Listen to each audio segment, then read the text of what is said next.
বঙাইগাঁৱত অনুষ্ঠিত আমাৰ সদৌ কোচ ৰাজবংশী ছাত্ৰ সন্থাৰ একত্ৰীকৰণ আৰু প্ৰতিনিধি সভাত মোক কেন্দ্ৰীয় কমিটিৰ সহকাৰী সম্পাদক ৰূপে নিযুক্তি দিছে। তাৰ বাবে মই কেন্দ্ৰীয় সভাপতি মনোজ কুমাৰ ৰায় আৰু সাধাৰণ সম্পাদক বৰুৰাম বৰ্মন আৰু মুখ্য উপদেষ্টা ক্ষিতিশ বৰ্মনক মই বহুত ধন্যবাদ জনাইছোঁ। তাৰ লগতে আমি মনোজ কুমাৰ ৰায় আৰু বৰুৰাম বৰ্মনৰ নেতৃত্বত আমি আমাৰ যি কোচ ৰাজবংশী জনগোষ্ঠীৰ যি মূল দাবী ৬ জনগোষ্ঠীৰ যি জনজাতিকৰণ, আমাৰ কোচ ৰাজবংশীৰ যি জনজাতিকৰণ আৰু যি আমাৰ পৃথক কমতাপুৰৰ দাবী আমি আন্দোলনখন তীব্ৰতৰ কৰি তুলিম। হয়, এই ক্ষেত্ৰত আমাৰ ক'বলগীয়া এইটোৱে যে আমাৰ কোচ ৰাজবংশীসকল সঁচাকৈ আমাৰ বহুত পুৰণি জনগোষ্ঠী।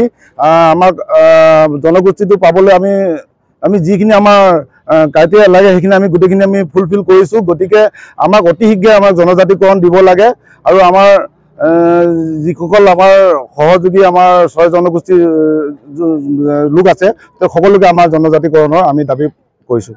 তাৰ আগতে যদি আমাৰ জনজাতিকৰণ নহয় তেন্তেহ'লে আমি তীব্ৰ আন্দোলন গঢ়ি তুলিম। আমি নগাঁও জিলাৰ সুসন্তান অৰ্থাৎ ডিমৌৰ সুসন্তান পৰেশ ডেকা ডাঙৰীয়াক ধন্যবাদ জ্ঞাপন কৰিছোঁ আৰু লগতে আকাশো বিষয়ববীয়াসকলকো ধন্যবাদ জ্ঞাপন কৰিছোঁ।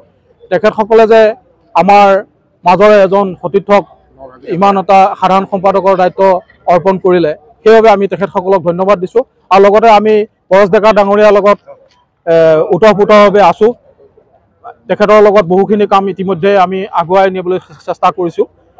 অনাগত দিনত তেখেতৰ লগত থাকি এই আন্দোলনখন আগুৱাই নিয়াত আমি আগবাঢ়ি যাম বুলি আশা ৰাখিছোঁ।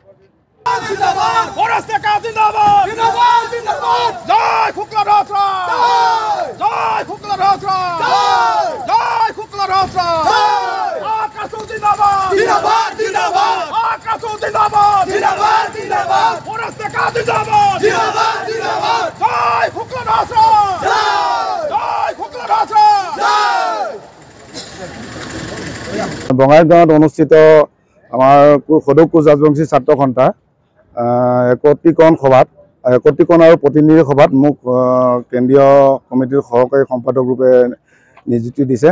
তাৰ বাবে মই কেন্দ্ৰীয় সভাপতি মনোজ কুমাৰ ৰায় আৰু সাধাৰণ সম্পাদক বৰুৰাম বৰ্মন আৰু মুখ্য উপদেষ্টা ক্ষিতিশ বৰ্মনক মই বহুত ধন্যবাদ জনাইছোঁ।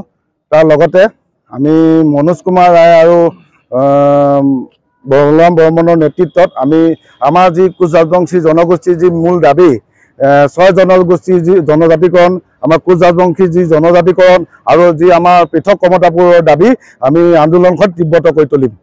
হয়, এই ক্ষেত্ৰত আমাৰ ক'বলগীয়া এইটোৱে যে আমাৰ কোচ ৰাজবংশীসকল সঁচাকৈ আমাৰ বহুত পুৰণি জনগোষ্ঠী। আমাক জনগোষ্ঠীটো পাবলৈ আমি যিখিনি আমাৰ ক্ৰাইটেৰিয়া লাগে সেইখিনি আমি গোটেইখিনি আমি ফুলফিল কৰিছোঁ। গতিকে আমাক অতি শীঘ্ৰে আমাক জনজাতিকৰণ দিব লাগে আৰু আমাৰ যিসকল আমাৰ সহযোগী আমাৰ ৬ জনগোষ্ঠীৰ লোক আছে তেওঁ সকলোকে আমাৰ জনজাতিকৰণৰ আমি দাবী কৰিছোঁ। তাৰ আগতে যদি আমাৰ জনজাতিকৰণ নহয় তেন্তেহ'লে আমি তীব্ৰ আন্দোলন গঢ়ি তুলিম। আমি নগাঁও জিলাৰ সুসন্তান অৰ্থাৎ ডিমৌৰ সুসন্তান পৰেশ ডেকা ডাঙৰীয়াক ধন্যবাদ জ্ঞাপন কৰিছোঁ আৰু লগতে আকাশো বিষয়ববীয়াসকলকো ধন্যবাদ জ্ঞাপন কৰিছোঁ। তেখেতসকলে যে আমাৰ মাজৰে এজন সতীৰ্থক ইমান এটা সাধাৰণ সম্পাদকৰ দায়িত্ব অৰ্পণ কৰিলে সেইবাবে আমি তেখেতসকলক ধন্যবাদ দিছোঁ আৰু লগতে আমি পৰেশ ডেকা ডাঙৰীয়াৰ লগত ওতঃপ্ৰোতভাৱে আছোঁ। তেখেতৰ লগত বহুখিনি কাম ইতিমধ্যে আমি আগুৱাই নিবলৈ চেষ্টা কৰিছোঁ। অনাগত দিনত তেখেতৰ লগত থাকি এই আন্দোলনখন আগুৱাই নিয়াত আমি আগবাঢ়ি যাম বুলি আশা ৰাখিছোঁ।